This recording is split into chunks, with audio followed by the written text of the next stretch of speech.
Hello my all dear student, আশা করছি তোমরা সকলে ভালো আছো। আজকে আমরা ক্লাস 12-এর মানুষের যে জনন বা হিউম্যান রিপ্রোডাকশনটি পড়তে চলেছি। তো হিউম্যান রিপ্রোডাকশনে আমরা যাবতীয় যে তথ্য বা কিভাবে মানুষেরা তাদের বাচ্চার জন্ম দেয়, সেই জন্ম দেওয়ার জন্য মানব শরীরে কী কী পরিবর্তন আসে, কী কী প্রক্রিয়া তাদেরকে সম্পূর্ণ করতে হয়, তবেই সে তার একটি সে বাচ্চাকে জন্ম দিতে পারবে, এই যাবতীয় তথ্য আমরা জানব। এবং এখানে যদি বলা যায় তোমাদের একটি বিশেষ বলতে পারো খুশির খবর, সেটা হচ্ছে এই যে আজকে আমরা এই ক্লাসে 3D স্ট্রাকচারের মাধ্যমে সম্পূর্ণ যে বিষয় রয়েছে সেই বিষয়গুলি আমরা জানব। তা মানুষের জনন বা হিউম্যান রিপ্রোডাকশন এই চ্যাপ্টারে আমাদের যে বিষয়গুলি জানতে হবে সেগুলি হচ্ছে কি, প্রথমেই থাকবে যে জিনিসটা নিয়ে আমরা আজকে আলোচনা করব সেটা হচ্ছে পুংজননতন্ত্র। ওকে, এখানে আমাদের যে মেল পার্ট রয়েছে, পুরুষের ক্ষেত্রে যে সমস্ত তোমার মেল রিপ্রোডাক্টিভ সিস্টেম, অর্থাৎ পুরুষের দেহে কীভাবে গ্যামেট তৈরি হয়, গ্যামেট মিন্স পুরুষের দেহে কীভাবে শুক্রাণু তৈরি হয়, কোন কোন অঙ্গ তাদের তোমার জননে সাহায্য করে, যাবতীয় তথ্য আমরা আজকে জানব। ওকে, তারপরে আমরা যে স্ত্রী জননতন্ত্র, অর্থাৎ একটি মেয়ের ক্ষেত্রে কোন কোন অঙ্গ জননে সাহায্য করে সেগুলি আমরা জানব। তাছাড়া গ্যামেটোজেনেসিস, অর্থাৎ কিভাবে একটি পুরুষের দেহে এবং একটি মহিলার দেহে যে ডিম্বাণু, সে ডিম্বাণু তৈরি হয়, এবং পুরুষের দেহে কিভাবে যে শুক্রাণু তৈরি হয়ে থাকে সেগুলি আমরা জানব। তাছাড়া তোমরা রজচক্র, অর্থাৎ মেনস্ট্রুয়েশন সার্কেল যেটা রয়েছে, সেই মেনস্ট্রুয়েশন সার্কেল সম্পর্কে আমরা জানব, এবং নিষেক যেটা রয়েছে এবং নিষিক্ত ডিম্বাণু সেগুলি জানব। গর্ভাবস্থা এবং ভ্রূণের বিকাশ সেটা আমরা জানব। প্রেগনেন্সি, অর্থাৎ মহিলা যখন প্রেগনেন্ট হয়ে যায়, এবং ভ্রূণ অর্থাৎ কীভাবে আস্তে আস্তে একটি ছোট্ট বাচ্চা ধীরে ধীরে বড় হতে শুরু করে সেটা জানব। এবং প্রসব, অর্থাৎ শেষ পর্যন্ত একটি মহিলা কীভাবে বাচ্চার জন্ম প্রদান করে বা বাচ্চাকে জন্ম দেয়, এবং বাচ্চা জন্ম দেওয়ার পর যে বাচ্চা যে দুগ্ধ পান করে মায়ের, ঠিক আছে, তো মায়ের ক্ষেত্রে কীভাবে দুগ্ধ তৈরি হয়, যাবতীয় তথ্য আমরা এই চ্যাপ্টারটিতে জানব। তো প্রথমেই যে জিনিসটা আমাদের জানতে হবে যে জনন কি বা রিপ্রোডাকশান যেটা বলছি, সেই রিপ্রোডাকশান জিনিসটা কি। মনে রাখবে, রিপ্রোডাকশান যেটা রয়েছে, রিপ্রোডাকশান হচ্ছে সিম্পল ভাষাতে যদি বলা যায় একটা পদ্ধতি। কীরকম পদ্ধতি না, তো যে পদ্ধতিতে জীব নিজ সত্তা বিশিষ্ট একটি আপত্য জীবের সৃষ্টি করে। কি বললাম স্যার? না, তো যে পদ্ধতিতে বা যে প্রক্রিয়াতে জীব নিজ সত্তা বিশিষ্ট আপত্য জীব সৃষ্টি করে, এই যে পদ্ধতি, এই পদ্ধতিটাকে কি বলবে স্যার? না, তো জনন বলা হবে। ওকে, যেমন ধরো আরেকটু যদি এক্সপ্লেনেশন করি আমি, ধরো একটা পুরুষ রয়েছে, মেল রয়েছে, ওকে, এবং মেল কি করবে স্যার? না, তো ফিমেলের সঙ্গে মিলন করবে, দুজনের মধ্যে মিলন হলো। দুজনের মধ্যে মিলন হওয়ার পর কি হয় না, তো পুরুষের দেহ থেকে যে শুক্রাণু রয়েছে, সেই শুক্রাণুটি কোথায় প্রবেশ করে না, তো মহিলার দেহে প্রবেশ করে। মহিলার দেহে কী অবস্থান করে? এটি পুরুষের দেহে আমরা জানি যে শুক্রাণু তৈরি হয়। মহিলার দেহে যেটা রয়েছে বা মায়েদের দেহে যেটা থাকবে সেটা কি না, তো এখানে তৈরি হবে ডিম্বাণু তৈরি হবে। এই যে শুক্রাণুটি রয়েছে, এই শুক্রাণুটি মহিলার দেহে বিভিন্ন একটা পদ্ধতির মাধ্যমে প্রবেশ করবে, অর্থাৎ তাদের মধ্যে ইন্টারকোর্স হবে, তাদের মধ্যে মিলন সম্পূর্ণ হবে। মিলন সম্পূর্ণ হওয়ার পর শুক্রাণুটি কী হবে না, তো প্রথমত মহিলার যে যৌনাঙ্গ রয়েছে সেখানে প্রবেশ করবে, অর্থাৎ ভাজাইনাতে প্রবেশ করবে। প্রবেশ করার পর সেটি শুক্রাণুটি আস্তে আস্তে আস্তে কোথায় যাবে না, তো তোমার ডিম্বাণুর কাছে যাবে। এই শুক্রাণুটি ডিম্বাণুর মধ্যে কী হয়ে যাবে? প্রবেশ করবে। শুক্রাণুটি গোটায় প্রবেশ করে না, শুক্রাণুর মধ্যে যে মাথা থাকে স্যার, সেই মাথার মধ্যে যে নিউক্লিয়াসটি অবস্থান করে সেটি আলটিমেটলি ডিম্বাণুর মধ্যে প্রবেশ করে। এই যে পদ্ধতি, এই পদ্ধতিটাকে বলা হচ্ছে এক কথা কি না, তো রিপ্রোডাকশান বা জনন। ওকে, সরি, রিপ্রোডাকশান বা জনন বলবো না, এটাকে বলবো আমরা না তো একটি ধাপ। ওকে, এরপরে কি হবে না, তো এই যে ডিম্বাণু রয়েছে, ডিম্বাণুর মধ্যে যখন শুক্রাণুটি প্রবেশ করে যায়, তখন ডিম্বাণুর মধ্যে অনেক পরিবর্তন আসতে শুরু করে। কীরকম পরিবর্তন আসে? যখন শুক্রাণুটি ডিম্বাণুর মধ্যে প্রবেশ করে যাবে, তখন এই প্রক্রিয়াটিকে আমাদের বলা হয়ে থাকে নিষেক। মনে রাখবে যে মিলন হচ্ছে দুটি মেল এবং ফিমেলের মধ্যে, পুরুষ এবং মহিলার মধ্যে মিলন সম্পূর্ণ হলো, তার মানেই যে নিষেক সম্পূর্ণ হবে তেমনটা কিন্তু না। মিলন হয়েছে কিন্তু নিষেক না হতে পারে, অর্থাৎ মেয়েটি প্রেগনেন্ট না হতে পারে।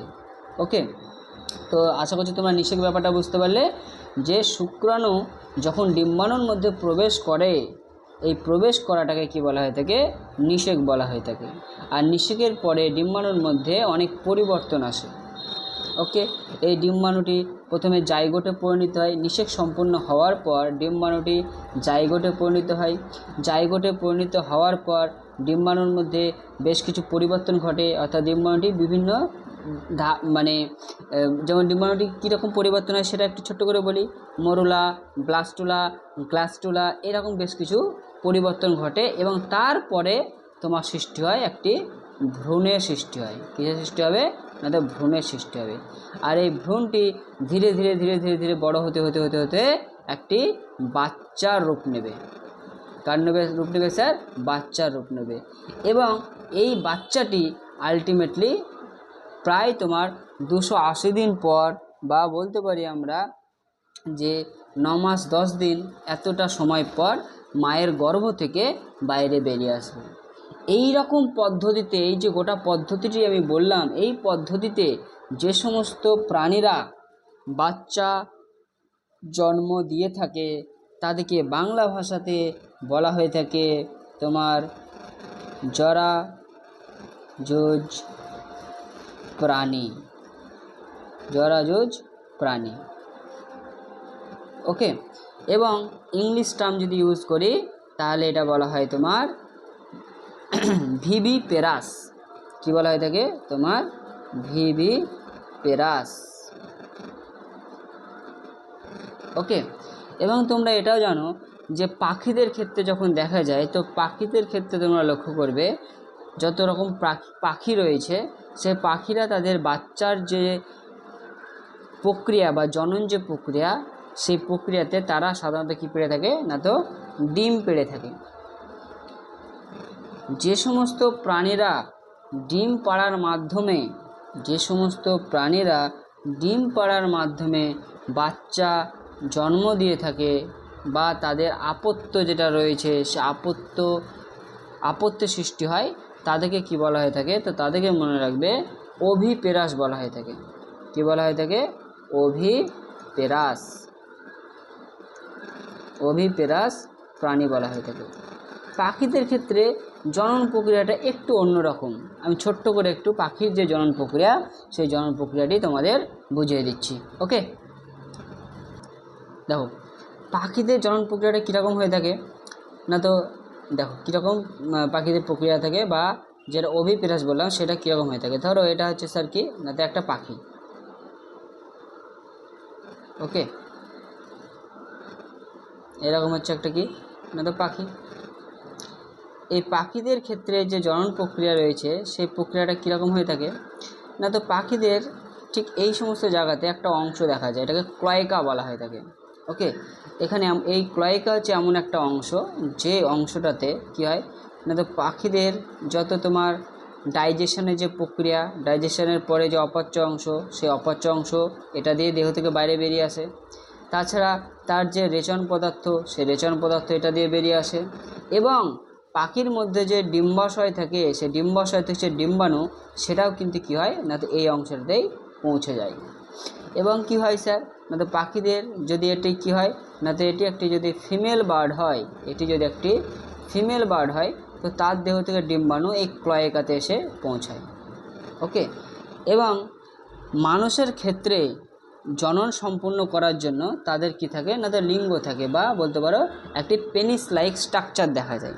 এদের ক্ষেত্রে কি দেখা যাবে স্যার? না তো তোমার পেনিস লাইক বা স্ট্রাকচার দেখা যাবে। কিন্তু পাখিদের ক্ষেত্রে এরকম কোনো পেনিস লাইক স্ট্রাকচার থাকে না। এবার স্যার কী হয়? যদি একটা মেল বার্ডের কথা যদি বলি স্যার, তো মেল বার্ড বা পাখির ক্ষেত্রেও ঠিক এইরকম একটা ক্লয়কার মতো অংশ থাকবে, যেখানে কি হবে? না তো শুক্রাণু থাকবে। এবার কি হয়? একটি মেল বার্ড, এই পাখির ধরো এটা কি? না তো তোমার ফিমেল বার্ড, ফিমেল বার্ডের ক্লয়কা, এরকম একটা অংশ। আর মেল ব্লাডের ক্লোয়াকা যেটা রয়েছে সেটা কী হবে, এখানে জাস্ট টাচ করবে, অনেকটা কিস করার মতো। ওকে, এবং যে কিস করার মতো জাস্ট টাচ করবে, মনে রাখবে স্যার এই যে ফিমেল বার্ড এবং মেল বার্ড এদের মধ্যে দুজনের ক্লোয়াকার মধ্যে কী হবে স্যার, স্পর্শ হবে। আর স্পর্শ হওয়ার ফলে মেল বার্ড থেকে কী হবে, স্পার্ম যেটা রয়েছে সেই স্পার্মটা কী হবে, ফিমেল বার্ড যেটা রয়েছে সে ফিমেল বার্ডের ক্লোয়াকা যেটা রয়েছে সে ক্লোয়াকাতে প্রবেশ করে যাবে। অর্থাৎ এদের মধ্যে এই যে প্রক্রিয়াটাকে বলা হয় ক্লোয়াকাল কিস বলা হয়ে থাকে।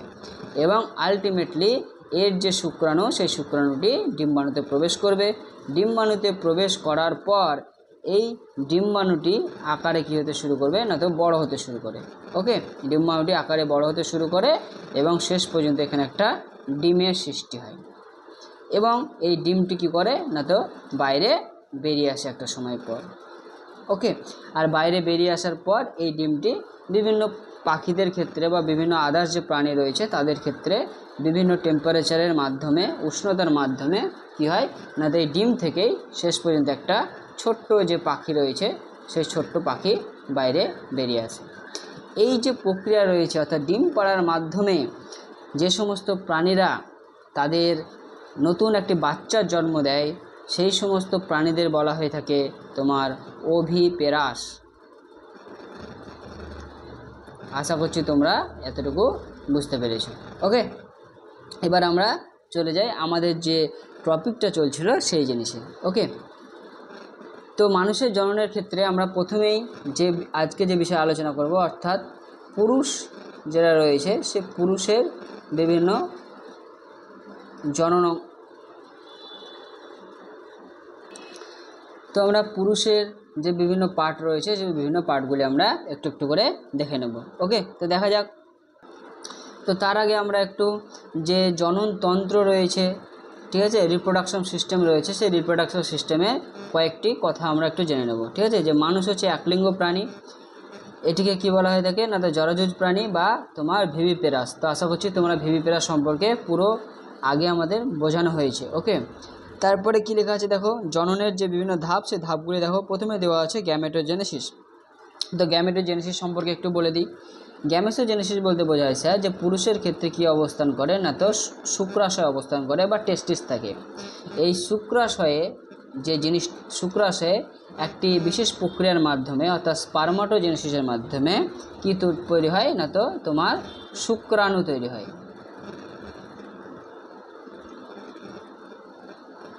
ওকে, এবং সেম জিনিস আমরা বলতে পারি যে মেয়েদের ক্ষেত্রে যদি বলা যায় এদের ক্ষেত্রে ডিম্বাণু থাকে। এটা ধরো একটা কি ডিম্বাণু, আর এই ডিম্বাণু থেকে কি তৈরি হয় না তো তোমার এগ তৈরি হয় বা তোমার এটা হচ্ছে একটা ডিম্বাশয় এবং ডিম্বাশয় থেকে আলটিমেটলি কি তৈরি হবে না তো একটা ডিম তৈরি হবে। ওকে, বা তোমার বলতে পারি ডিম্বাণু তৈরি হবে। এই যে প্রক্রিয়া, এই প্রক্রিয়াটাকে বলা হচ্ছে তোমার কি না তো গ্যামেটোজেনেসিস। আর এই যে শুক্রাণু এবং ডিম্বাণু এগুলোকে বলা হয়ে থাকে গ্যামেট বলা হয়ে থাকে। ওকে, তারপরে দেখো আর একটা লেখা আছে আমাদের ইনসেমিনেশন। ওকে, তারপর আর একটা দেওয়া আছে আমাদের নিষেক। নিষেক বলতে একটু আগে বোঝালাম, ঠিক আছে, ডিম্বাণুর সঙ্গে শুক্রাণুর যে মিলন ঘটার প্রক্রিয়া, মিলন ঘটে যায় এই ঘটনাটাকে বলা হয় তোমার কি না তো তোমার নিষেক। তারপর একটা দেওয়া আছে আমাদের গর্ভধারণ, অর্থাৎ মায়েরা যে প্রেগনেন্ট হয়ে যায় তার পেটে যে বাচ্চাটা থাকে সেই জিনিসটাকে বলা হয়ে থাকে কি গর্ভধারণ, এবং শেষ পর্যন্ত বাচ্চা জন্ম দেওয়া অর্থাৎ প্রসব। আর একটা আমাদের বাচ্চা রয়ে গেলো সেটা হচ্ছে ইমপ্ল্যান্টেশন। এই ঘটনাগুলি আমরা আস্তে আস্তে বুঝবো যে ইমপ্ল্যান্টেশন কী। এখন যদি এখানে বলি তাহলে সেই হিসেবে তোমরা বুঝতে পারবে না। ওকে, তো এগুলো প্রত্যেকটা জিনিসই আমরা আস্তে আস্তে জানবো। ওকে, তো আমাদের যে পুরুষের আজকে যে জিনিসটা আমরা দেখব অর্থাৎ তোমার পুরুষের যে জননাঙ্গ রয়েছে সেই জননাঙ্গ সম্পর্কে আমরা বিস্তারিত আলোচনা করি। ওকে,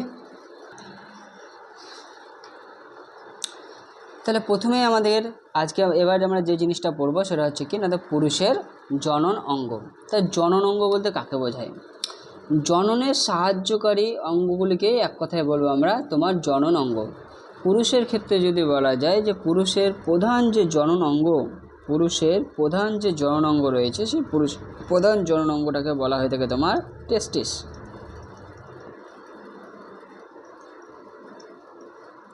বা বলতে পারি তোমার শুক্রাশয়।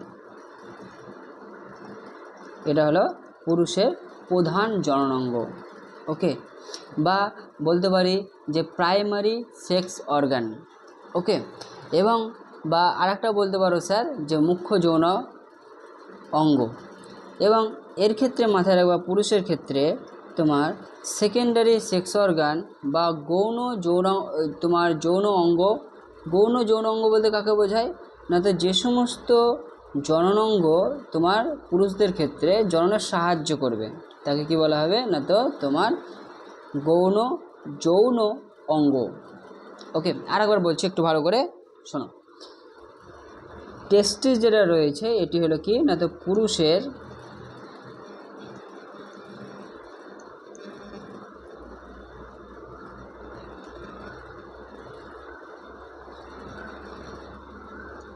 মুখ্য যৌন অঙ্গ। ওকে, দেখো মুখ্য যৌন অঙ্গ বলতে কাকে বোঝাবে, সোজা কথায় মাথায় রাখবে যে মুখ্য যৌন অঙ্গ বলতে বোঝাবে যে অঙ্গে গ্যামেট তৈরি হবে, যে অঙ্গে কী হবে গ্যামেট তৈরি হবে। তো টেস্টিসের মধ্যেই গ্যামেট বলতে কি তৈরি হয় না, তো স্যার শুক্রাণু তৈরি হয়। তাই টেস্টিস বা শুক্রাশয় যেটা রয়েছে সেটাকে আমরা কি বলবো, মুখ্য যৌন অঙ্গ বলবো। গৌণ যৌন অঙ্গ বলতে কাকে বোঝাবে, আর একটা যেটা রয়েছে আমাদের সেটা হচ্ছে কি না, তো গৌণ যৌন অঙ্গ। এটা বলতে কাকে বোঝাবে, এটা বলতে বোঝাবে এটি গ্যামেট তৈরি করবে না কিন্তু তোমার জননে সাহায্য করবে, অর্থাৎ এই গ্যামেটটাকে পুষ্টি প্রদান করতে, গ্যামেটটার বলতে পারো আকার বৃদ্ধি করতে, এই সমস্ত জিনিসে কী করবে না, তো সাহায্য করবে। ওকে, তো এটা একটা ভালো কোশ্চেন, এটা ডাইরেক্ট কোশ্চেন পড়ে যায়। গৌণ যৌন অঙ্গর মধ্যে যেগুলো পেয়ে থাকবে সেগুলোর মধ্যে কি কি আছে দেখে মনে রাখবে, এপিডিডাইমিস রয়েছে, শুক্রথলি আছে, তারপর শুক্র নালী রয়েছে, প্রোস্টেট গ্ল্যান্ড রয়েছে, কিউপার গ্ল্যান্ড রয়েছে, এবং লিঙ্গ যেটা রয়েছে সেই লিঙ্গটা বা পেনিস যেটা রয়েছে সেই পেনিসকেও তোমার গৌণ যৌন অঙ্গ হিসেবে ধরা হয়। ওকে, তো পুরুষের ক্ষেত্রে যেহেতু শুক্রাশয় কী হচ্ছে না, তো তোমার মুখ্য যৌন অঙ্গ, তাই আমরা শুক্রাশয়ের অবস্থান, তাদের বিভিন্ন যে গঠন, সে বিভিন্ন গঠনগুলি একটু দেখে নিই। ওকে,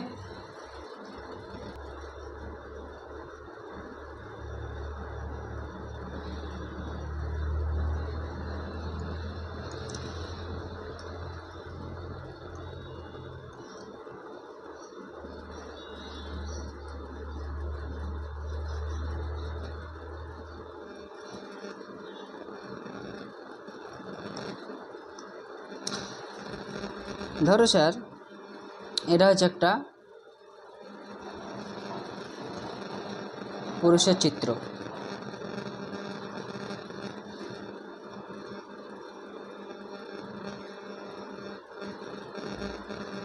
এটা কি স্যার না, তো একটা পুরুষ, এটা হলো একটা মেল বডি। ওকে, তো পুরুষের দেহে যে টেস্টিস বলো বা যে শুক্রাশয় রয়েছে সেটি কোথায় অবস্থান করে, সেই শুক্রাশয়ের অবস্থানটি আমরা জানব। উপরের যে অংশ রয়েছে এটাকে থোরাসিক পার্ট বলা হয়, তারপরে এখানে যে অংশ রয়েছে নিচের অংশ একটু, এটাকে তোমার বলা হয় থেকে অ্যাবডোমেন পার্ট, আর নিচের যে অংশ রয়েছে নিচের অংশ এটাকে বলা হয় পেলভিক পার্ট। ওকে, ঠিক পুরুষের দেহের বাইরে উন্মুক্ত অবস্থায় এইরকম করে একটা অংশ দেখা যায় বা থলির মতো অংশ দেখা যায়, এটাকে বলা হয় থাকে স্কোটাম থলি। ওকে, তো এই স্কোটাম থলিটাকে আমরা একটু বড়োভাবে আঁকার চেষ্টা করি। ধরো স্যার এটা হচ্ছে কি না, পুরুষের তোমার লোয়ার পার্ট, নিচের যে অংশ রয়েছে সেটা। ওকে, আর এই নিচের অংশে এইরকমভাবে একটি থলির মতো স্ট্রাকচার কি করে না, তো ঝুলন্ত অবস্থাতে অবস্থান করে। ওকে, এই যে থলির মতো অংশ অবস্থান করে এই থলির মতো অংশটিকে বলা হয় থাকে কি না, তো স্কোটাম। এটাকে আমরা কি বলবো স্যার না, তো স্কোটাম থলি বলবো।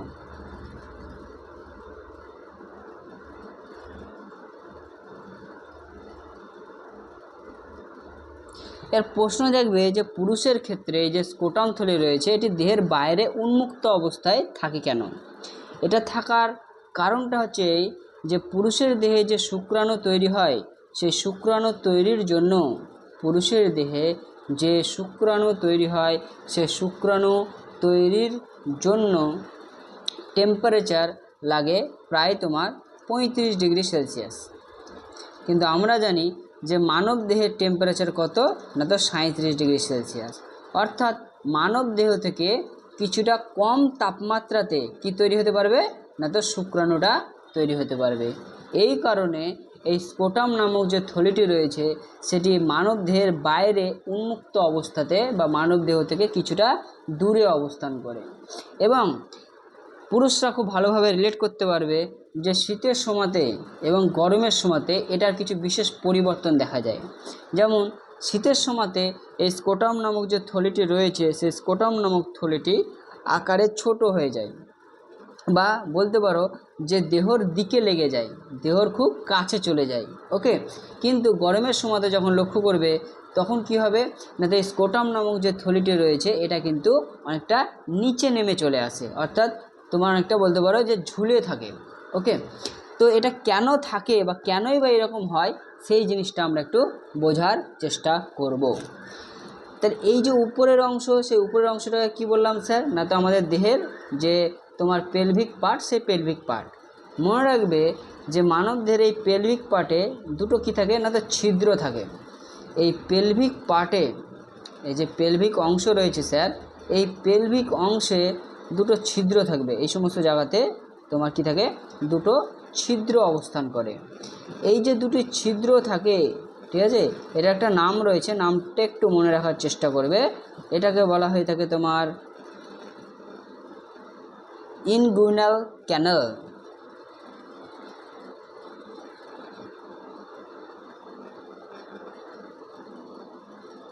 ইনগুইনাল ক্যানেল।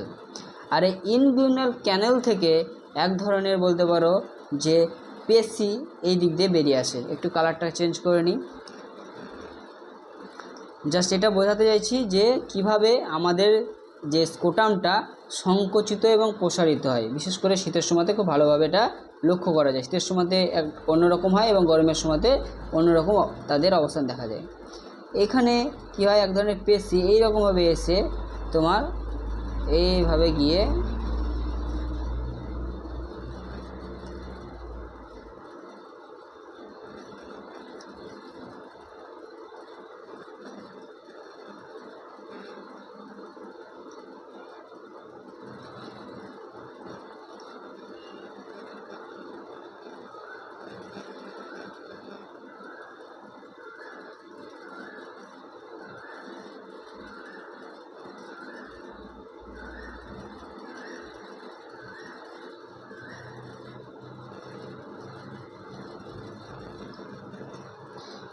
এই মানুষের ক্ষেত্রে বা পুরুষের দেহে তোমার পেলভিক পার্ট থেকে একটা পেশি এইরকমভাবে এসে শুক্রাশয়ের ঠিক যে স্কোটাম রয়েছে সেই স্কোটাম থলির নিচে দিয়ে প্রবেশ করে বা নিচে অবস্থান করে বা একটা স্তরের সৃষ্টি করে। ওকে, এইরকম একটা স্তর দেখা যায়। এই স্তরটাকে বলা হয়ে থাকে তোমার ক্রিমাস্টার মাসল।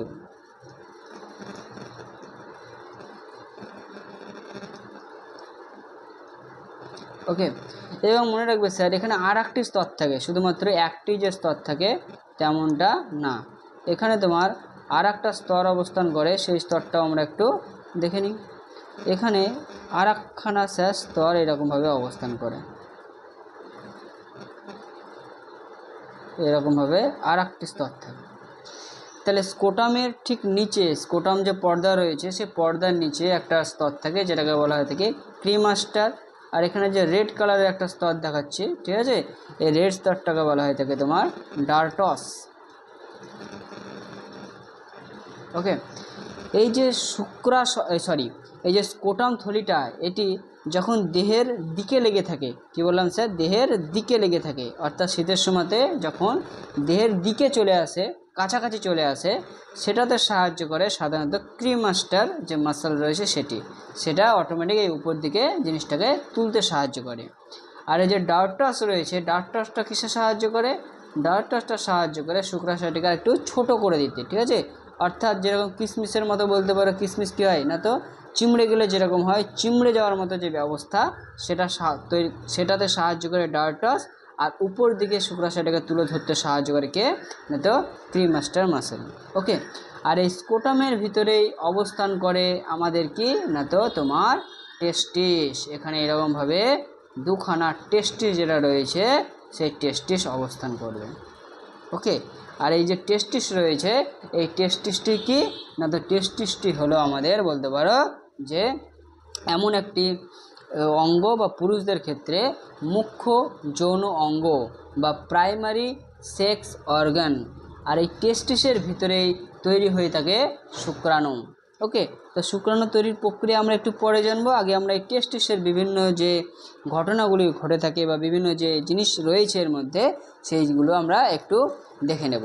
ওকে, তো এই যে তোমার শুক্রাশয় দেখছো বা টেস্টিস দেখছো, এই টেস্টিসে যে জিনিসটি থাকে সেটাকে বলা হয়ে থাকে অনেকগুলো এখানে ছোট ছোট লোব থাকে। এরকম কি থাকবে না তো লোব দেখা যায় বা অংশ দেখা যাবে, গোল গোল গোল গোল অংশ দেখা যাবে। এই যে গোল গোল গোল গোল অংশ দেখা যায়, এটা কি বলা হয়ে থাকে? ঠিক আছে, তো দুটি টেস্টিসে থাকবে, এগুলোকে বলা হয়ে থাকে তোমার টেস্টিকিউলার লবিউলস। কি বলা হবে এটাকে তোমার না তো টেস্টিকিউলার লবিউলস। ওকে, এগুলি একটি শুক্রাশয়ে, এগুলি একটি,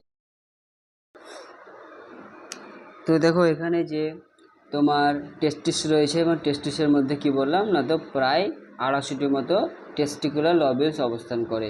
আর এই টেস্টিকুলার লবিউলসের যদি ভিতরের অন্তঃগঠন দেখা যায়, তো অন্তঃগঠনে আমরা একটা স্ট্রাকচার পাবো। সেই স্ট্রাকচারটা কি না তো এর ভেতরে এইরকমভাবে একটা নালীর ন্যায় অংশ দেখা যায়। এরকমভাবে কি থাকবে না তো নালীর মতো একটা অংশ দেখা যাবে। ওকে, প্রায় প্রত্যেকটি টেস্টিকুলার লবিউলসে 2 থেকে 3টি মতো এরকম একটা নালীর মতো স্ট্রাকচার দেখা যায়, যে নালীর মতো বা একটা অংশ দেখা যাবে, যে অংশটাকে বলা হবে সেমিনিফেরাস টিবিউল। এটাকে বলা হবে তোমার সেমিনিফেরাস টিবিউল, ঠিক আছে, সেমিনিফেরাস টিবিউল, সেমিনিফেরাস টিবিউলস, সেমিনিফেরাস টিবিউলস। ওকে, এই সেমিনিফেরাস যে টিবিউলস রয়েছে, সেই সেমিনিফেরাস টিবিউলসেই কিন্তু আলটিমেটলি তোমার যে স্পার্ম রয়েছে সেই স্পার্মটা তৈরি হয়ে থাকে। ওকে, তো আমরা প্রত্যেকটি যে তোমার টেস্টিকুলার লবিউলস রয়েছে, সেই টেস্টিকুলার লবিউলসের একটু আমরা অন্তঃগঠনটা দেখে নেব, যে অন্তঃগঠনটা কী হয়। ধরো তাহলে অন্তঃগঠন দেখতে গেলে আমাকে এটাকে কাটতে হবে। ধরো তুমি কি করলে, এই বরাবর কেটে দিলে, কাকে কাটলে না তো একটা টেস্টিকুলার লবিউলসকে কাটলে। টেস্টিকুলার লবিউলসকে কাটলে যে গঠনটি পাওয়া যাবে সেই গঠনটি আমরা এবার একটু দেখে নেব, ঠিক আছে। ধরো এটা হচ্ছে কি না তো তোমার একটা, এটা হচ্ছে তোমার কি না তো একটা ধরো টেস্টিস। ওকে, অর্থাৎ শুক্রাশয়, এবং এর ভিতরে কি রয়েছে অসংখ্য তোমার লবিউলস রয়েছে। লবিউলসের ভিতরে কি রয়েছে এরকমভাবে তোমার টেস্টিকুলার সেমিনিফেরাস টিবিউলস রয়েছে। আর এটাকে এই বরাবর কাটলাম, এই বরাবর যদি কাটা হয় তাহলে তাকে যদি সাইড থেকে এরকমভাবে দেখা যায়, তাহলে এটা হচ্ছে তোমার কি না তো এটা হলো একটা তোমার টেস্টিকুলার লবিউলস। টেস্টিকুলার লবিউলসে এইরকমভাবে যেহেতু সেমিনিফেরাস টিবিউলসটাও কাটা গেছে, তো এইরকমভাবে 2 থেকে 3টি কী পাওয়া যাবে না তো সেমিনিফেরাস টিবিউলস পাওয়া যাবে। এই ভিতরের যে অংশ, সেই ভিতরের অংশটা কিন্তু স্যার সেমিনিফেরাস টিবিউলসের। একটু আমরা আলাদা কালার করে নিই, তাহলে বেশি ভালো হবে।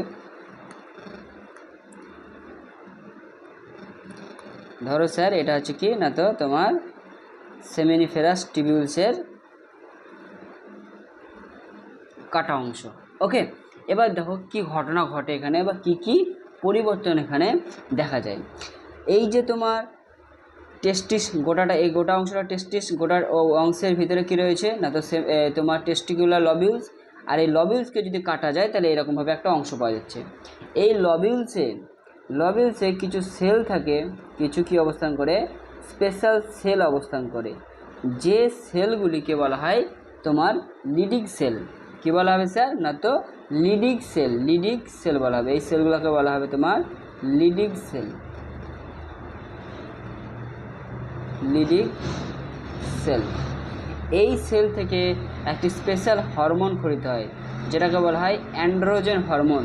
এই অ্যান্ড্রোজেন হরমোনের মধ্যেই যে পুরুষের যে তোমরা নামটা শুনে থাকবে সেটাকে বলা হয়ে থাকে তোমার টেস্টোস্টেরন। কী বলা হয়ে থাকে? না তো তোমার টেস্টোস্টেরন। এই যে টেস্টোস্টেরন হরমোন, সেই টেস্টোস্টেরন হরমোনটা কিন্তু এই কোষ থেকেই রিলিজ হয়ে থাকে। টেস্টোস্টেরন হরমোন কীভাবে রিলিজ হয়? তোমরা জানো যে প্রত্যেকটা হরমোন আলটিমেটলি ব্রেন দ্বারাই নিয়ন্ত্রিত হয়। যেমন তোমরা জানো যে ব্রেন থেকে একটা হরমোন খরিত হবে ব্রেনের হাইপোথ্যালামাস থেকে, যেটাকে বলা হবে GnRH, গোনাডোট্রপিক রিলিজিং হরমোন। এই হরমোনটি কোথায় পৌঁছাবে? না তো পিটুইটারির কাছে পৌঁছাবে। পিটুইটারি থেকে একটা হরমোন খরিত হবে, যে হরমোনটাকে আমরা কি বলবো? না তো তোমার FSH এবং LH, ওকে, এই হরমোনটা রিলিজ হবে এবং এটা আলটিমেটলি এই শুক্রাশয়ে এসে পৌঁছাবে এবং শুক্রাশয়ে এসে পৌঁছানোর পর শুক্রাশয় থেকে কোন হরমোন খরিত হবে? না তো তোমার টেস্টোস্টেরন হরমোন খরিত হবে। আর এই টেস্টোস্টেরন হরমোন খরিত হওয়ার পর এই সেমিনিফেরাস টিবিউলস এসে পৌঁছাবে। আর এই সেমিনিফেরাস যে টিবিউলস রয়েছে, এই সেমিনিফেরাস টিবিউলসের মধ্যে মাথায় রাখবে যে এর বিশেষ স্পেশাল একটা স্ট্রাকচার দেখা যায়। সেই স্ট্রাকচারটি আমরা একবার দেখে নেব। সেমিনিফেরাস টিবিউলসের ভিতরে কথা বলছি। সেমিনিফেরাস টিবিউলসের ভিতরে এই রকম স্ট্রাকচারের এক ধরনের সেল দেখা যায় বা এক ধরনের সেল অবস্থান করে। এরকম স্ট্রাকচারে বলবো না আমি, ঠিক আছে? এরকম এক ধরনের সেল দেখা যায় যারা পরস্পরের সঙ্গে এরকমভাবে লেগে থাকবে, ওকে। দেখো তাহলে এটা হচ্ছে একটা সেল, ওকে। এগুলা কি স্যার? একটা সেল। এইটা একটা সেল, ঠিক আছে। তারপরে তোমার এই যে উপরে যে অংশ রয়েছে এটি হলো আর একটি সেল, ওকে। এটা হচ্ছে আর একটা সেল, এটা হলো স্যার আর একখানা সেল। আর তাদের মাঝখানে কী রয়েছে? আমাদের ফাঁকা স্থান রয়েছে এবং মাঝে মাঝে কী রয়েছে স্যার? এই দেখো মাঝে মাঝে ফাঁকা স্থান রয়েছে। আর এই মাঝে মাঝে যে ফাঁকা স্থান রয়েছে, এই ফাঁকা স্থানে এক ধরনের স্পেশাল সেল থাকে যেটাকে বলা হয়ে থাকে তোমার স্টেম কোষ। কী বলা হবে? স্টেম কোষ। বা আমরা বলতে পারি এই স্টেম কোষ থেকে শেষ পর্যন্ত শুক্রাণু তৈরি হবে। আর শুক্রাণু তৈরি হয় যে সেল থেকে সেটাকে বলা হয় স্পারমাটোগোনিয়া। কী বলা হবে? না তো স্পারমাটোগোনিয়া। এগুলি আমরা আরও পরে যখন শুক্রাণু তৈরির প্রক্রিয়াটা দেখব তখন আরও আমরা বিস্তারিত আলোচনা করব। এখন আমরা শুধু যে স্ট্রাকচার রয়েছে সেই স্ট্রাকচারটা আমরা দেখছি, ওকে। তাহলে এই যে স্পারমাটোগোনিয়া বা যে স্টেম সেল রয়েছে সেই স্টেম সেলগুলি থেকে আলটিমেটলি কী তৈরি হবে স্যার? শুক্রাণু তৈরি হবে। এবং এই শুক্রাণুগুলি তৈরি হচ্ছে কোথায় তাহলে শেষ পর্যন্ত? না তো তোমার সেমিনিফেরাস যে টিবিউলস রয়েছে সেই সেমিনিফেরাস টিবিউলসের মধ্যে। তাহলে মাথায় রাখবে, এখানে একটা শর্ট কোশ্চেন দেওয়ার মতো হতে পারে যে শুক্রাণু যেটা রয়েছে, শুক্রাণু টেস্টিসের কোন অংশ তৈরি হয়? ঠিক আছে, তাহলে যে শুক্রাণু রয়েছে সেই শুক্রাণু কোথায় তৈরি হয়? না তো শুক্রাণু তৈরি হয় তোমার যে একটা গোটা যে টেস্টিসের ভিতরে একটা কি, এটা ধরো একটা গোটা কি, না তো এটা ছিল আমাদের গোটা একটা টেস্টিস। আর টেস্টিসের ভিতরে কি অবস্থান করছে? লবিউলস, টেস্টিকুলার লবিউলস, ওকে। আর টেস্টিকুলার লবিউলসের ভিতরে এক ধরনের নালীর মতো অংশ দেখা যায়। এই নালীর মতো অংশ কি বলা হয়? Seminiferous tubule. আর সেমিনিফেরাস টিবিউলসের ভেতরে দুই ধরনের সেল দেখা যাবে, ঠিক আছে। একটা হচ্ছে কি, না তো তোমার স্পারমাটোগোনিয়া বা স্টেম সেল। এগুলো স্টেম সেল বলতে কি, না তো এমন একটি সেল যাদের তোমার সেল ডিভিশন করার ক্ষমতা অনেক বেশি, প্রচুর পরিমাণে এরা সেল ডিভিশন করতে পারে। এরা বলতে পারো ততদিন পর্যন্ত বেঁচে থাকে যতদিন না পর্যন্ত সে মারা না যায়, মানুষটি মারা না যায়, ওকে। আর তোমরা এটাও জেনে রাখবে যে শুক্রাণু, একটা পুরুষের যে শুক্রাণু বলা যায় প্রায় এই তোমার অনেক বছর পর্যন্ত তৈরি হতে পারে, ঠিক আছে। মৃত্যুর আগে পর্যন্তও তার দেহে যে শুক্রাণু রয়েছে সেই শুক্রাণুটা তৈরি হওয়ার ক্ষমতা থাকে, ওকে। হ্যাঁ, এটা ঠিকই যে তোমার বয়ঃসন্ধিকালে বা সে যখন তোমার ইয়াং অবস্থায় থাকবে সেই মুহূর্তে যে পরিমাণ শুক্রাণু তৈরি হতে পারে, যখন এজটা অনেক বেশি হয়ে যায় তখন অতটা তৈরি হয় না, কিন্তু শুক্রাণু তৈরি হতে থাকে, ঠিক আছে। যেটা কিন্তু মেয়েদের ক্ষেত্রে যখন দেখব আমরা সেই ক্ষেত্রে কিন্তু অতটা পাওয়া তাদের থাকে না। দেখো তাহলে এখানে স্টেম কোষ থাকে বললাম, তাহলে এখানে যে কোষগুলি রয়েছে এই কোষগুলির নাম কি? মাথায় রাখবে এই কোষগুলিকে বলা হয় তোমার সার্টোলি। ঠিক আছে, কী বলা হয় থাকে না তো সার্টোলি সেল বা নার্স সেল। ওকে, তাহলে এখানকার যে কোষগুলি রয়েছে সেটাকে বলা হয় তোমার সার্টোলি সেল। ওকে, দেখো এতটুকু হলো। এবার দেখো তাহলে এতটুকু আমাদের জানা গেলো। তাহলে কী হচ্ছে স্যার, যে সেমিনিফেরাস টিবিউলসে আলটিমেটলি কী তৈরি হবে স্যার, না তো শুক্রাণু যেটা রয়েছে সেই শুক্রাণুটা তৈরি হয়ে থাকবে কোথায়, না তো সেমিনিফেরাস টিবিউলসে। এই সার্টোলি সেলের কাজটা মাথায় রাখবে। সার্টোলি সেলের কাজ হচ্ছে শুক্রাণু যখন তৈরি হয় সেই শুক্রাণুকে তোমার কি প্রদান করা, না তো পুষ্টি প্রদান করে। এই কী করে, শুক্রাণুকে তোমার পুষ্টি প্রদান করে, এ শুক্রাণুকে পুষ্টি প্রদান করে থাকে। ওকে, এবার দেখো এই যে তোমার সেমিনিফেরাস টিবিউলস রয়েছে যেখানে শুক্রাণু তৈরি হলো, এই সেমিনিফেরাস টিবিউলসগুলো পরস্পরের সঙ্গে, ধর এখানেও থাকবে সেমিনিফেরাস টিবিউলস, ওকে, এখানেও থাকবে সেমিনিফেরাস টিবিউলস, এইভাবে পরস্পরের সঙ্গে কি হবে স্যার, না তো যুক্ত হয়ে একটা বড় নালীর মতো অংশ তৈরি করবে। ওকে, অনেকগুলি সেমিনিফেরাস টিবিউলস কী হবে, তোমার যে শুক্রাণু তৈরি করবে সেই শুক্রাণুকে তো আলটিমেটলি কি দেহের বাইরে তো কোনো রকমভাবে বার করতে হবে, তাহলে এখানে থাকলে তো হবে না, তো এটাকে বার করার জন্য বিভিন্ন পথ থাকবে, সেই পথগুলোকে আমরা একটু একটু একটু করে স্যার জেনে নেব। ওকে, দেখো দেখো স্যার, তাহলে এবার আমরা আরেকটু ভালোভাবে এটাকে বোঝানোর চেষ্টা করছি। ঠিক আছে, একটু বড়োভাবে আঁকি তাহলে তোমাদের বুঝতে সুবিধা হবে।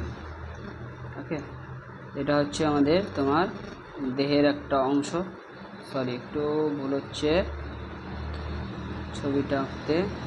ধরো স্যার এটা হচ্ছে তোমার দেহের অংশ। ওকে, আর এখানে অবস্থান করছে আমাদের কি, না তো যে টেস্টিস, সেই টেস্টিস এই স্কোটাম নামক থলি। আর স্কোটাম নামক থলি আমি স্কোটামের আর বিভিন্ন যে অংশ রয়েছে সেটা আঁকলাম না, ঠিক আছে, কারণ ওটা আঁকতে গেলে আমাদের ছবিতে এক জায়গাতে ছোটো জায়গার মধ্যে অনেক কিছু হয়ে যাবে। ওকে, এটা হচ্ছে আমাদের কি স্যার, না তো দুটো যে টেস্টিস রয়েছে সেই টেস্টিস। ওকে, এবং এখানে একটা দুটো ছিদ্র থাকে তোমরা জানো, যেটাকে কি বলা হয় ইনগুইনাল ক্যানেল বলা হয়ে থাকে। ওকে, এটা হচ্ছে স্যার কি, না তো আমাদের পেলভিক পার্ট, অর্থাৎ মানব দেহের অর্থাৎ পুরুষের দেহের যে অংশটাতে তোমার স্কোটাম নামক যে থলিটি ঝুলে থাকে সেই অংশটা। ঠিক আছে, আর একটা দিয়ে একটা নালী কিন্তু এদিক দিয়ে আসবে। ওকে, এখান দিয়ে যেমন একটা নালীও আসবে সেরকম তোমার এক ধরনের পেশি যেটা রয়েছে সেই পেশিটাও এর ভিতর দিয়ে চলে আসে, যে পেশিটাকে কী বলেছিলাম ক্রিমাস্টার মাসেল। আগে আমরা এগুলো আলোচনা করেছি। ওকে, তো এতটুকু আমাদের আপাতত দরকার নেই, আমরা একটু জাস্ট তোমার ওকে, তো এই যে টেস্টিস রয়েছে টেস্টিসটাকে আমরা একটু অন্যরকমভাবে আঁকি তাহলে একটু আমাদের বুঝতে সুবিধা হবে। ওকে, তাহলে এখানে ধরো টেস্টিস রয়েছে, ধরো এটা হচ্ছে স্যার কি একটা টেস্টিস। ওকে, এখানে কি রয়েছে স্যার, না তো অসংখ্য তোমার লবিলস রয়েছে, লবিলসের মধ্যে কি রয়েছে, না তো তোমার সেমিনিফেরাস যে টিবিউলস রয়েছে। ওকে, এখানে সেমিনিফেরাস টিবিউলস অবস্থান করে, সেমিনিফেরাস কি অবস্থান করে লবিলসের ভিতরে, সেমিনিফেরাস টিবিউলস থেকে এরকমভাবে নালী পথে কি হয়, না তো আমরা আগেই বললাম যে সেমিনিফেরাস টিবিউলসে কী তৈরি হয়ে থাকে, না তো তোমার এই শুক্রাণু তৈরি হয়ে থাকে। সেমিনিফেরাস টিবিউলসের ছোটো ছোটো নালী একটা বড় নালী সৃষ্টি করে, এরকমভাবে তোমার এই টেস্টিসের ভিতরে একটা বড় কি সৃষ্টি করে, নালী সৃষ্টি করে। এই যে নালী যেটা রয়েছে এই নালীটাকে বলা হয়ে থাকে কি, না তো তোমার রেটি টেস্টিস বলা হয়ে থাকে। কী বলবো এটাকে আমরা, না তো তোমার রেটি টেস্টিস বলবো, রেটি টেস্টিস। ওকে, তাহলে কী হচ্ছে স্যার, সেমিনিফেরাস থেকে ছোটো ছোটো নালীগুলি যখন একটি বড় নালী সৃষ্টি করে তখন তাকে রেটি টেস্টিস বলে।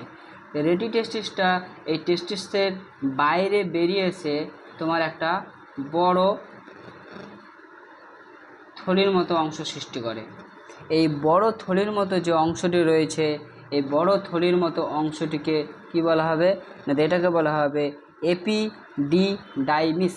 কি বলবো এটাকে আমরা, এটাকে বলবো আমরা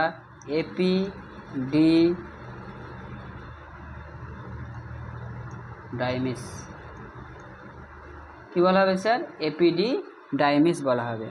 এটি কীরকম দেখতে না, তো এটি প্রায় তোমার যদি বলা যায়, ঠিক আছে, এটাও কিন্তু স্যার অনেকগুলি ছোট ছোট কি না তো নালীর কুণ্ডলিখিত রূপ, অনেকগুলি ছোট ছোট নালীর কুণ্ডলিখিত রূপ। বলছি এটি প্রায় 6 মিটার দীর্ঘ কুণ্ডলিখিত নালিকা, যা শুক্রাশয়ের তোমার মধ্যদেশের দৈর্ঘ্য বরাবর বিস্তৃত থাকে।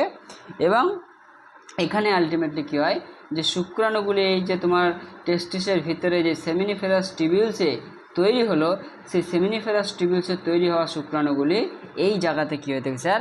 জমা হয়ে থাকে। কী হয়ে থাকে স্যার? না তো জমা হয় এবং যে বলতে পারো আকারে বড় হয় বা শুক্রাণুগুলি পুষ্ট হয়। কী হবে স্যার? না তো তোমার পুষ্ট হবে।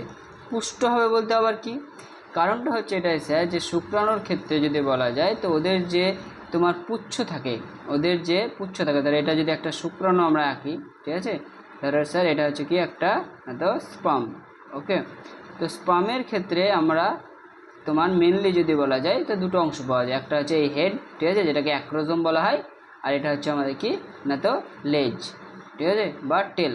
ওকে, head and tell. Okay,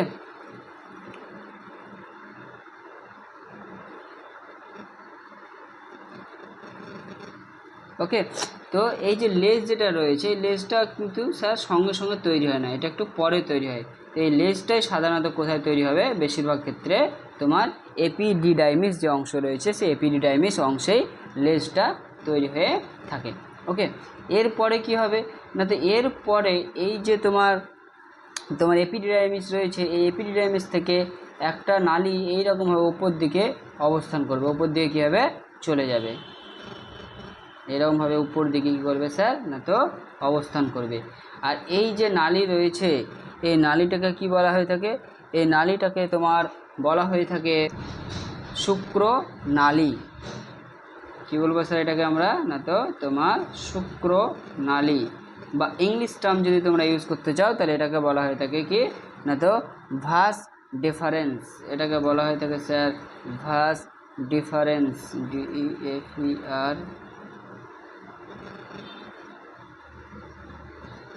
vase deferens. Okay, আর এই ভাস ডিফারেন্স যেটা রয়েছে, এই ভাস ডিফারেন্সটা এবার উপর দিকে পৌঁছাবে। তো এবার আমরা এতটুকু যেহেতু বুঝে নিয়েছি, এবার জাস্ট আমাদের কিছু কিছু নাম মনে রাখতে হবে। ওকে স্যার, তো এই নামটা আমরা পুরো 3D স্ট্রাকচারে আমরা একটু দেখে নেব, খুব ভালো লাগবে, দেখতে থাকো।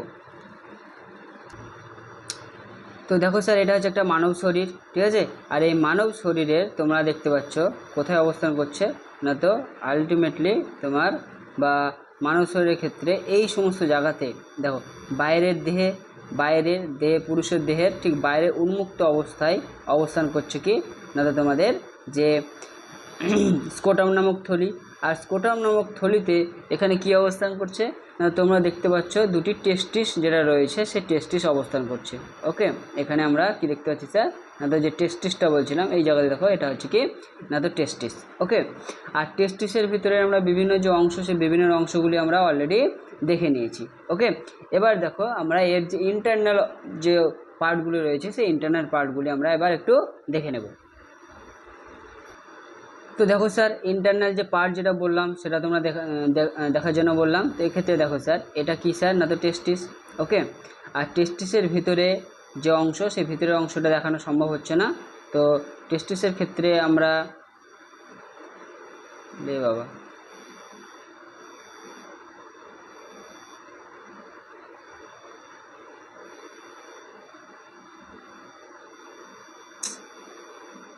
কি হচ্ছে রে, ভারী মুশকিল।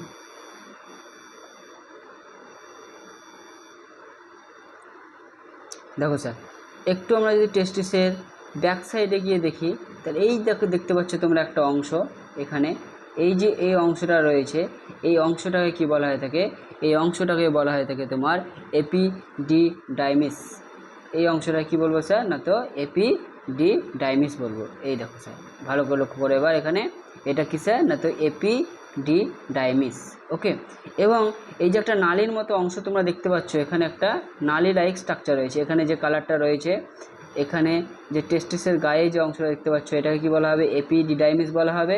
এবং এর উপরে এই যে নালীর মতো যে অংশটা দেখতে পাচ্ছ এটাকে কি বলা হবে স্যার, এটাকে বলা হবে তোমার শুক্রনালী বা ভাস ডিফারেন্স। এবং ভাস ডিফারেন্স যেটা রয়েছে, ভাস ডিফারেন্স যেটা থাকে স্যার, সেই ভাস ডিফারেন্সটা আলটিমেটলি শেষ পর্যন্ত তোমার পিছনে ব্যাক সাইডে গিয়ে এইরকমভাবে একটা অংশ দেখা যায়। এখানে যে তোমরা অংশটা দেখতে পাচ্ছ এই অংশটাকে বলা হয় তোমার সেমিনাল ভেসিকল। এই যে এই অংশটি, এখানের যে এই উপরের যে অংশটি দেখতে পাচ্ছ এটাকে বলা হয়ে থাকে এই অংশটিকে বলা হয়ে থাকে না তো সেমিনাল ভেসিকল বলা হয়ে থাকে। ওকে, সেমিনাল ভেসিকল বা এমনও বলতে পারো এটাকে আমরা কি বলে থাকি, তোমার শুক্রথলি বলে থাকি। কি বলা হয়ে থাকে স্যার, না তো শুক্রথলি। ওকে, তো আরেকটু আমরা এর স্ট্রাকচার যেটা রয়েছে সেই স্ট্রাকচারটা আরেকটু ভালোভাবে দেখব পরবর্তী সময়ে। তো অলরেডি তোমাদেরকে আমি একটু 3D স্ট্রাকচারে যে ঘটনাটি সেই ঘটনাটিকে দেখালাম। এবার আমরা আরও কিছু যে অংশ রয়েছে সে কিছু অংশ আমরা দেখে নেব। তো দেখা যাক। তো দেখো স্যার, পুরুষ জননতন্ত্রের ক্ষেত্রে যে যে ঘটনাগুলি বলছে সেগুলো আমরা একটু দেখি। যে মুখ্য জননাঙ্গ হচ্ছে একজোড়া শুক্রাশয়।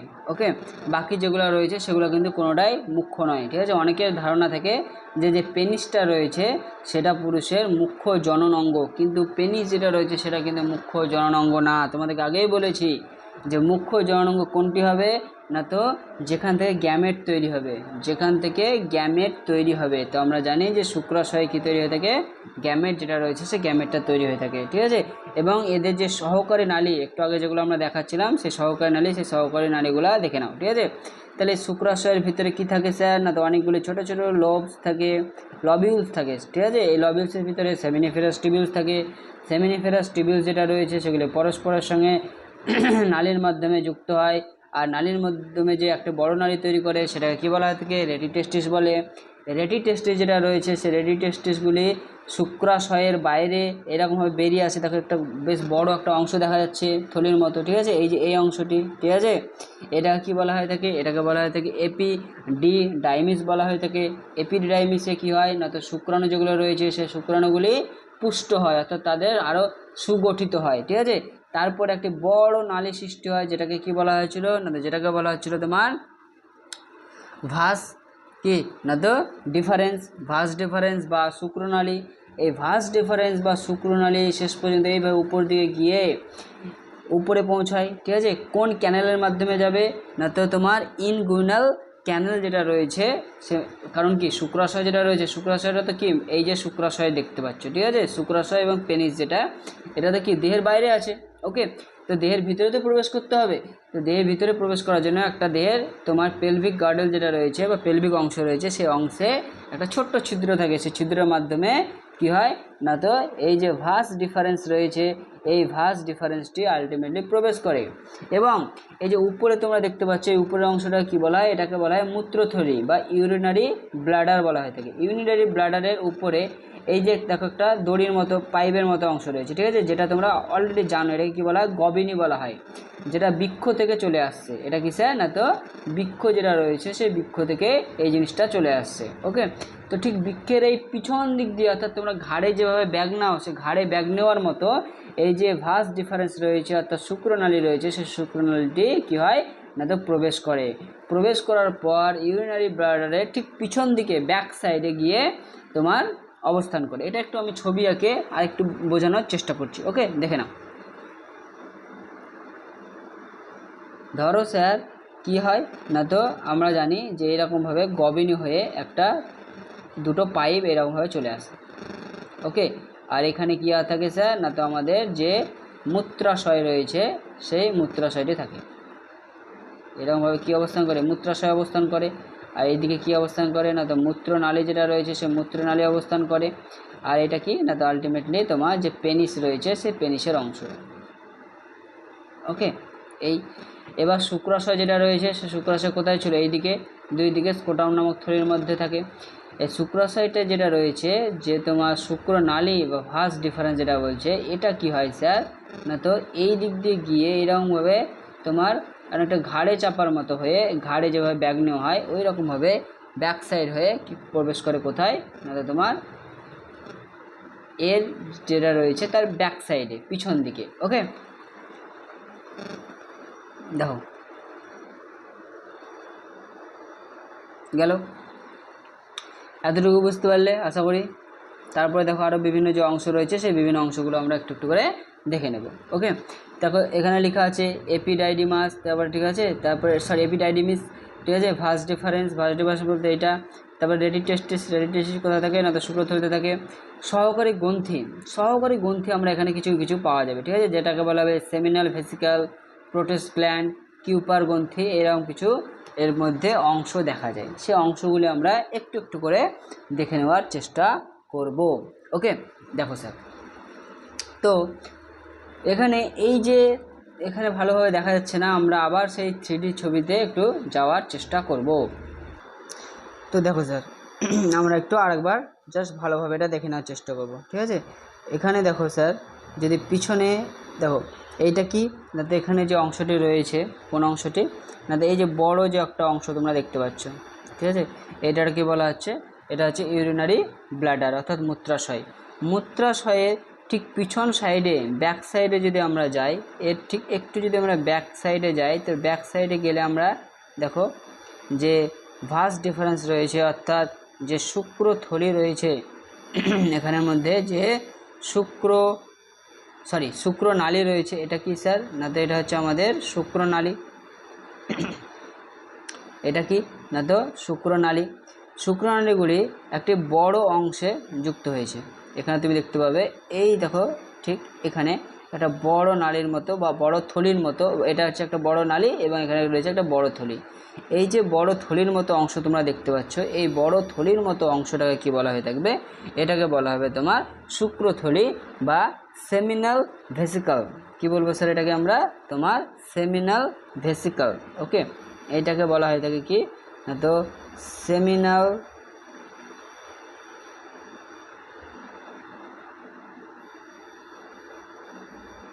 ভেসিকল। ওকে, নামটা একটু মাথায় রাখবে। ওকে স্যার, দেখো তারপরে এটা গেল আমাদের সেমিনাল ভেসিকল গেল। ওকে, এবার দেখো সেমিনাল ভেসিকলের পরে একটু নিচের দিকে তোমরা একটা বড় অংশ দেখতে পাবে। ওকে, ঠিক নিচে এখানে দেখো একটা বড় অংশ তোমরা দেখতে পাচ্ছ। ওকে, এই যে বড় অংশের মতো রয়েছে, অর্থাৎ যেখানে সেমিনাল ভেসিকলটি যুক্ত হয়েছে, এই যে অংশটি থাকে এটাকে বলা হয় থাকে তোমার প্রোটেস্ট গ্ল্যান্ড। এটা খুব ইম্পর্ট্যান্ট একটা অংশ, ঠিক আছে, এটাকে বলা হবে প্রোটেস্ট গ্ল্যান্ড। আর প্রোটেস্ট গ্ল্যান্ড যেটা রয়েছে, সেই প্রোটেস্ট গ্ল্যান্ডটা কিন্তু তোমরা লক্ষ্য করবে যে কার সঙ্গে যুক্ত না, তো তোমার পেনিসের সঙ্গে যুক্ত। এই যে বড় যে আর একটা অংশ তোমরা দেখতে পাচ্ছ, এটা কি হচ্ছে স্যার, এটা হচ্ছে একটা পেনিস। ওকে, প্রোটেস্ট গ্ল্যান্ডের কাছে দেখো দুটি মটর দানার মতো, একটু হলুদ কালারের দেখো মটর দানার মতো অংশ রয়েছে, ঠিক আছে। এই মটর দানার মতো যে অংশ, এই মটর দানার মতো অংশটাকে বলা হয়ে থাকে কি না, তো তোমার কাউপার গ্রন্থি বলা হয়ে থাকবে। কি বলবো স্যার এটাকে না, তো কাউপার গ্ল্যান্ড বা কাউপার গ্রন্থি আমরা বলে থাকবো। ওকে স্যার, দেখো তাহলে শুক্রাণু যেটা রয়েছে, সে শুক্রাণু কোথায় তৈরি হলো স্যার না, তো শুক্রাণু তৈরি হলো আমাদের টেস্টিসে তৈরি হওয়ার, টেস্টিসের ভিতরে লবিউলস থাকে, সেই লবিউলসের ভিতরে কি থাকে স্যার না, তো তোমার সেমিনিফেরাস টিবিউলস থাকে। সেমিনিফেরাস টিবিউলসে তৈরি হয়, সেমিনিফেরাস টিবিউলসে তৈরি হওয়ার পর বিভিন্ন যাত্রা করে। যাত্রার মধ্যে কি না, তো রেডি টেস্টিসের পর এপিডাইডিমিস সেখানে পৌঁছাবে, ঠিক আছে। তারপরে তোমার কোথায় পৌঁছাবে না, তো তোমার শুক্রনালী হয়ে এরকম বড় যে পথ রয়েছে, সে বড় পথ হয়ে আস্তে আস্তে আস্তে সে কোথায় পৌঁছাবে না, তো শুক্রথলিতে পৌঁছাবে, অর্থাৎ তোমার সেমিনিফেরাস টিবিউলসে পৌঁছাবে, তোমার সেমিনাল ভেসিকলে পৌঁছাবে। সেমিনাল ভেসিকলে পৌঁছানোর পর সেটি কোথায় পৌঁছাবে না, তো তোমার প্রোটেস্ট যে গ্ল্যান্ড রয়েছে, সেই প্রোটেস্ট গ্ল্যান্ডে গিয়ে সে পৌঁছাবে। ওকে, এবং তারপরে সেটি তোমার আর একটা এখানে অংশ থাকে, যেটাকে বলা হয়ে থাকে তোমার কি না, তো ইজাকুলেটরি ডাক্ট। কি বলা হয়ে থাকবে স্যার না, তো ইজাকুলেটরি ডাক্ট বা নিক্ষেপ নালী। ইজাকুলেটরি ডাক্ট বা নিক্ষেপ নালী বলতে কাকে বোঝায় না, তো স্যার মাথায় রাখবে যে প্রতিটি যে শুক্রথলি, যে সূক্ষ্ম নালী মূত্র দিয়ে উন্মুক্ত হয়, তাকে কি বলা হয়ে থাকে, নিক্ষেপ নালী বলা হয়ে থাকে। অর্থাৎ এই পেনিস যেটা রয়েছে সে পেনিসের গায়ে কি থাকবে স্যার, ইজাকুলেটরি যে নালী রয়েছে বা ইজাকুলেটরি যে ডাক্ট রয়েছে সেটা অবস্থান করবে। ওকে, দেখো আশা করছি এতটুকু বোঝা গেলো। এবার আমরা একটু পেনিস যেটা রয়েছে সেই পেনিস সম্পর্কে দুই এক কথা আমরা জেনে নেব। ওকে স্যার, পেনিসের ক্ষেত্রে যদি মাথায় রাখবে, এটা ধরো স্যার একটা পেনিস। ওকে, তো পেনিসের এখানে তোমার যে উপরে স্যার কী অবস্থান করে না, তো চামড়া অবস্থান করবে। কী অবস্থান করবে স্যার, না তো এখানে তোমার চামড়া যেটা রয়েছে সেই চামড়া কিন্তু এখানে অবস্থান করে। ওকে, এবং চামড়াও কিন্তু স্যার মাথায় রাখবে বা তোমার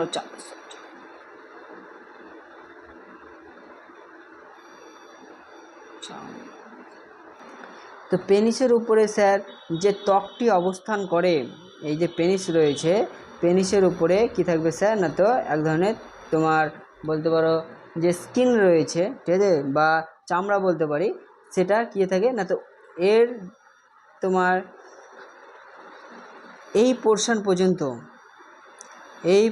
পর্যন্ত কি থাকে না, তো এক কথায় বলতে পারি যে সেটি সেই রকমভাবে মুভমেন্ট করতে পারে না, অর্থাৎ সেখান থেকে সরে যেতে পারবে না। কিন্তু স্যার এর যে অগ্রপ্রান্ত থাকে, এই অগ্রপ্রান্তটাকে বলা হয়ে থাকে তোমার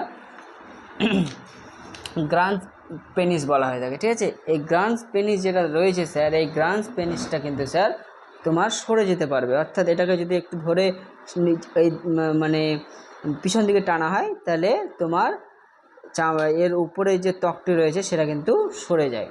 তো আমরা জানি যে মুসলিম ধর্মে বা অন্যান্য আরও বেশ কিছু ধর্ম রয়েছে, যে ধর্মে এই উপরের যে তোমার ত্বকটা রয়েছে সেই ত্বকটাকে কেটে দেওয়া হয়।